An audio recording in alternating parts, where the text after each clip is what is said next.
Hello everyone, আসসালামু আলাইকুম। টেকমেটে আপনাদের সবাইকে স্বাগতম। বরাবরের মতো আজকে নতুন আরেকটি ভিডিও নিয়ে আপনাদের সামনে হাজির হলাম। বন্ধুরা, আজকে আমি আপনাদের সামনে এরকম একটি সেটিংস নিয়ে হাজির হয়েছি, যে সেটিংসটি দেখলে আপনারা নিজেরাই অবাক হয়ে যাবেন।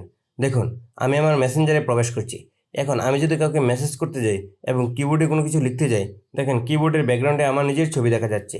আপনারাও কিন্তু ইচ্ছে করলে আপনাদের মোবাইলের কিবোর্ডের ব্যাকগ্রাউন্ডে আপনাদের ছবি সেট করতে পারবেন। কিভাবে আপনারা আপনাদের মোবাইলের ব্যাকগ্রাউন্ডে আপনাদের ছবি সেট করবেন, তার সব কিছুই আমি আপনাদের দেখিয়ে দেবো আমার আজকের এই ভিডিওর মাধ্যমে।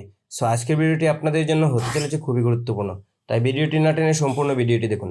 আর আপনি যদি আমার চ্যানেলে নতুন হয়ে থাকেন আর নিয়মিত এরকম নতুন নতুন টিপস অ্যান্ড ট্রিক্স সহ বিভিন্ন ধরনের ইনফরমেটিভ ভিডিও সবার আগে পেতে চান, তাহলে আমার চ্যানেলটি সাবস্ক্রাইব করে রাখুন এবং পাশে থাকা বেল বাটনটি বাজিয়ে দিন।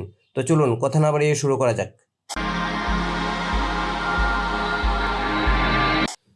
আপনারা আপনাদের মোবাইলের কিবোর্ডে আপনাদের পছন্দের ছবি সেট করার জন্য প্রথমেই চলে যাবেন রিডমিক কিবোর্ডে।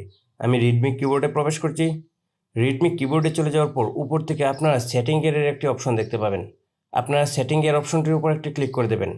দেন আপনাদের সামনে এরকম অনেকগুলো অপশন শো করবে। এখান থেকে আপনারা থিম নামে একটি অপশন দেখতে পাবেন।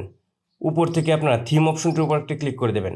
দেন আপনাদের সামনে এরকম আরেকটি ইন্টারফেস শো করবে। এখান থেকে আপনারা ক্রিয়েট নিউ থিম নামে একটি অপশন দেখতে পাবেন। এখানে যে প্লাস আইকনটা আছে, এই প্লাস আইকনটির উপর একটি ক্লিক করে দেবেন। দেন আপনাদের সামনে এরকম আরেকটি অপশন আসবে। এখানে আপনারা মাঝখানে দেখতে পাচ্ছেন ব্যাকগ্রাউন্ড ইমেজ নামে একটি অপশন আছে। আপনারা এখান থেকে ব্যাকগ্রাউন্ড ইমেজ অপশনটিতে একটি ক্লিক করে দেবেন। দেন আপনাদের সামনে এরকম আরেকটি ইন্টারফেস শো করবে। এখান থেকে আপনারা ক্যামেরা অথবা গ্যালারি, আপনারা যেখান থেকে ইমেজ নিতে চান না কেন সেখান থেকে ইমেজ নিতে পারবেন। আপনি যদি মনে করেন আপনার ক্যামেরা অন করে সরাসরি আপনার ছবি নেবেন, তাও আপনারা এখানে সেট করতে পারবেন। অথবা আপনি যদি চান যে গ্যালারি থেকে আপনি কোনো ছবি এনে এখানে সেট করবেন, তাও কিন্তু আপনি নিতে পারবেন। আমি এখান থেকে গ্যালারি অপশন সিলেক্ট করে দিচ্ছি। দেন আমার গ্যালারিতে নিয়ে এসেছে। এখন আমি এখান থেকে আমার পছন্দ মতো একটি ছবি সিলেক্ট করে দেব। এখান থেকে আমি একটি ছবি সিলেক্ট করে নিলাম। দেন আমি আমার পছন্দ মতো ছবিটিকে সাইজ করে নেব। এজন্য ধরেন আমি আমার শুধু মুখটিকে রাখবো। আমি এখান থেকে যে রিসাইজ অপশনটি আছে, রিসাইজ অপশনটি উপর দিকে নিয়ে আমার মুখটি রাখবো। এখান থেকে সাইজ করার পর উপর থেকে যে ক্রপ অপশনটি আছে, আপনার ক্রপ অপশনটির উপর একটি ক্লিক করে দেবেন। দেখেন আমার কিবোর্ডের ছবিটি এভাবে থাকবে। এখন আমরা এখান থেকে ব্রাইটনেস কমিয়ে বাড়িয়ে নিতে পারবো। আপনারা যদি মনে করেন আপনাদের ব্রাইটনেস একটু কমিয়ে নেবেন কিংবা বাড়িয়ে নেবেন, জাস্ট এখান থেকে ব্রাইটনেস যে অপশনটি আছে এটিকে আপনারা বাড়িয়ে অথবা কমিয়ে নিতে পারবেন। আমি ব্রাইটনেসটি মাঝখানে রাখলাম। দেন উপর থেকে সেভ যে অপশনটি আছে, আপনারা এখান থেকে সেভ অপশনে ক্লিক করে দেবেন এবং সেভ অ্যান্ড অ্যাপ্লাই অপশনে ক্লিক করে দেবেন। আমি সেভ অ্যান্ড অ্যাপ্লাই অপশনে ক্লিক করে দিলাম। দেন আমার ছবিটি এখানে সেভ হয়ে গেছে।